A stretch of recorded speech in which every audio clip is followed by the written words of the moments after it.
जिग्नेश मेवानी आखिरकार दूसरे केस में भी बारपेटा जिले में उनको जमानत मिल गई।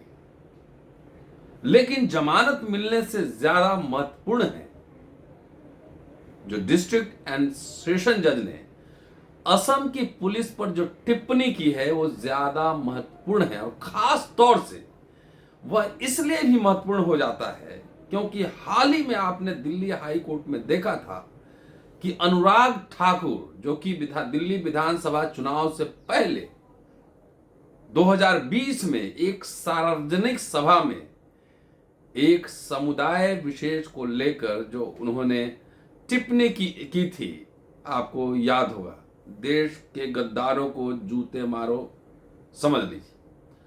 उस पे दिल्ली हाई कोर्ट की एकल बेंच ने यह कहा था कि अगर मुस्कुराते हुए कोई ऐसी बात कही जाए तो उसको अपराध नहीं कहा जा सकता है। अभी हाल ही में आपने सुना होगा, अम्बेडकरनामा में मैंने एक वीडियो बनाया था कि जिसमें उमर खालिद के प्रधानमंत्री के लिए जुमला शब्द कहने के लिए या यूं समझिए इनकलाब जिंदाबाद कहने के लिए या इनकलाबी इस्तेकबाल करने के लिए आपत्ति दर्ज की गई थी दिल्ली हाई कोर्ट के डबल बेंच के द्वारा। ऐसी स्थिति में जो डिस्ट्रिक्ट एंड सेशन कोर्ट के जो जज हैं उनकी टिप्पणी बहुत महत्वपूर्ण है, वो सुनाने वाला हूं आपको। दोस्तों, रतनलाल बोल रहा हूं, काम की बात में आपका स्वागत है और पेश है अम्बेडकरनामा। जैसा कि आप जानते हैं कि जिग्नेश मेवानी ने 2 ट्वीट किए थे जिसमें प्रधान जी को लेकर ट्वीट था, कोट अनकोट वो अपमानजनक समझा गया था और उसको लेकर गुजरात में शिकायत नहीं हुई थी। असम के कोई बीजेपी के कार्यकर्ता आहत हुए थे, उन्होंने शिकायत की थी और उनके शिकायत पर असम पुलिस जिग्नेश मेवानी जो कि इंडिपेंडेंट कांग्रेस समर्थित एमएलए हैं उनको गिरफ्तार कर ले गई थी असम। उस मामले में उनको जमानत मिल गया था। जमानत मिलने के बाद सोमवार को बारपेटा जिले में एक महिला पुलिस सब इंस्पेक्टर के साथ मारपीट या धक्का मुक्की करने या उनकी मॉडेस्टी को भंग करने के मामले में उनको गिरफ्तार किया गया था और उसमें भी उनको जमानत मिली है। गुजरात के विधायक जिग्नेश मेवानी को जमानत देते हुए असम के बारपेटा जिले की एक अदालत ने शुक्रवार को एक झूठी प्राथमिकी एफआईआर दर्ज करने और अदालत की प्रक्रिया का दुरुपयोग करने के लिए असम पुलिस की खिंचाई की। इसने असम पुलिस को चेतावनी दी कि हमारे मेहनत से अर्जित लोकतंत्र को पुलिस राज्य में बदलने की कोशिश न करे। बारपेटा जिला में जिला सत्र न्यायाधीश अपरेश चक्रवर्ती ने राज्य में चल रही पुलिस जातियों का हवाला देते हुए गुवाहाटी उच्च न्यायालय से पुलिस बल को खुद में सुधार करने के निर्देश देने का आग्रह किया है। अदालत ने कहा कि हमारे मेहनत से कमाए गए लोकतंत्र को पुलिस राज्य में बदलना कल्पना से परे है और असम पुलिस भी ऐसा अगर सोच रही है तो यह विकृत सोच है। उच्च न्यायालय से आग्रह किया गया कि वे पुलिस को निर्देश दे कि कानून और व्यवस्था की ड्यूटी में लगे प्रत्येक पुलिसकर्मी को शरीर पर कैमरा पहने, बॉडी कैमरा पहने, किसी आरोपी को गिरफ्तार करते समय या किसी आरोपी को सामान या अन्य कारणों से किसी स्थान पर ले जाते समय सीसीटीवी कैमरे लगाएं।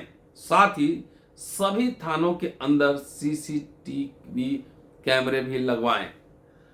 अदालत ने निर्देश दिया कि आदेश की एक प्रति उच्च न्यायालय के रजिस्ट्रार जनरल को मुख्य न्यायाधीश के समक्ष रखने के लिए भेजी जाए ताकि इस पहलू को देखा जा सके और विचार किया जा सके कि क्या इस मामले में जनहित याचिका पीआईएल के रूप में इस मामले को लिया जा सकता है।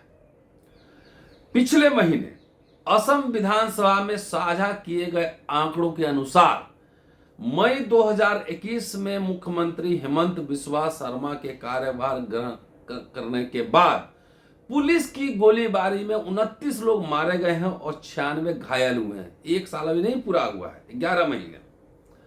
मेवानी के वकील अंशुमन बोरा ने कहा कि अदालत ने कड़ा फैसला सुनाया है, यह एक झूठा मामला है। मैंने अदालत के समक्ष तर्क दिया कि उनकी नजरबंदी अवैध है और कानून की उचित प्रक्रिया का पालन नहीं किया जा रहा, यह अदालत ने स्वीकार कर लिया है। प्रधानमंत्री के मामले में जो 2 ट्वीट जिग्नेश ने किए थे उसमें जमानत मिल चुकी थी। उसके बाद महिला पुलिस अधिकारी ने अपनी शिकायत में कहा कि 21 अप्रैल को गुवाहाटी हवाई अड्डे से कोकराझार तक सरकारी वाहन में जब जिग्नेश मेवानी ने उसे एस्कॉर्ट किया, तब मेवानी ने उस पर बहुत ही अपशब्द बोले और धक्का दिया। एफआईआर के अनुसार दो वाहन में दो अन्य पुलिस अधिकारी भी मौजूद थे। अदालत ने शुक्रवार को कहा कि उसके बयान में जो दर्ज है स्टेटमेंट और जो एफआईआर दर्ज किया गया है और जो अदालत में वो बात कह रही हैं वह मेल नहीं खा रही और यह आरोपी को लंबे समय तक हिरासत में रखने, अदालत की प्रक्रिया और कानून का दुरुपयोग करने के उद्देश्य से फ्रेम किया गया था। अदालत ने कहा कि कोई भी समझदार व्यक्ति कभी भी 2 पुलिस अधिकारियों की मौजूदगी में एक महिला पुलिस अधिकारी की मर्यादा को ठेस पहुंचाने की कोशिश नहीं करेगा और रिकॉर्ड में ऐसा कुछ भी नहीं जिससे कहा जा सके कि आरोपी एक पागल व्यक्ति है। पीटीआई की एक रिपोर्ट में मेवानी के हवाले से आरोप लगाया गया है कि उनकी गिरफ्तारी प्रधानमंत्री कार्यालय में एक साजिश के तहत हुई है। मुझे न्यायपालिका पर भरोसा है।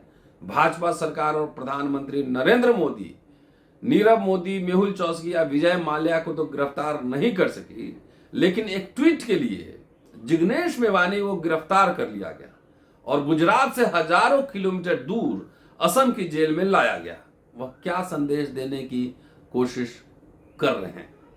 उन्होंने कहा कि मुझे बीजेपी ने निशाना बनाया, जैसे उन्होंने चंद्रशेखर आजाद, अखिल गोगोई, हार्दिक पटेल, कन्हैया कुमार और अन्य युवा नेताओं को निशाना बनाया, लेकिन हम में से किसी ने भी बीजेपी और आरएसएस के खिलाफ बोलना बंद नहीं किया। एक जूनियर ऑफिसर के साथ हाथापाई करने से मुझे क्या हासिल होगा? पुलिस ने मुझे हिरासत में लिया, मुझसे पूछताछ किया, उनका काम था और मैंने उनका सहयोग किया। अब यह सवाल उठता है कि जिग्नेश मेवानी कोई महिला नहीं है। जब उनको वहां से एस्कॉर्ट किया जा रहा था तो जिग्नेश मेवानी के साथ कोई महिला भी नहीं थी। तो जिग्नेश मेवानी को एस्कॉर्ट करने के लिए महिला पुलिस को क्यों भेजा गया? क्या कोई प्लानिंग थी या फिर दूसरा पहलू आई? अगर वो जो महिला पुलिस अधिकारी है उनका जो आरोप है, अगर उनको गलत पाया गया तो क्या उनके खिलाफ कानूनी धारा के तहत, कानून के तहत क्या उनके खिलाफ कानूनी कार्रवाई नहीं होनी चाहिए?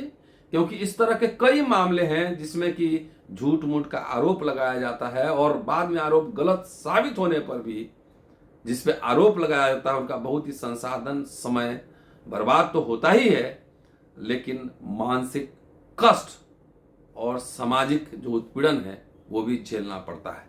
इसलिए आपकी राय अपेक्षित है। पूरा वीडियो देखिए, शेयर और सब्सक्राइब करते रहिए। शुक्रिया।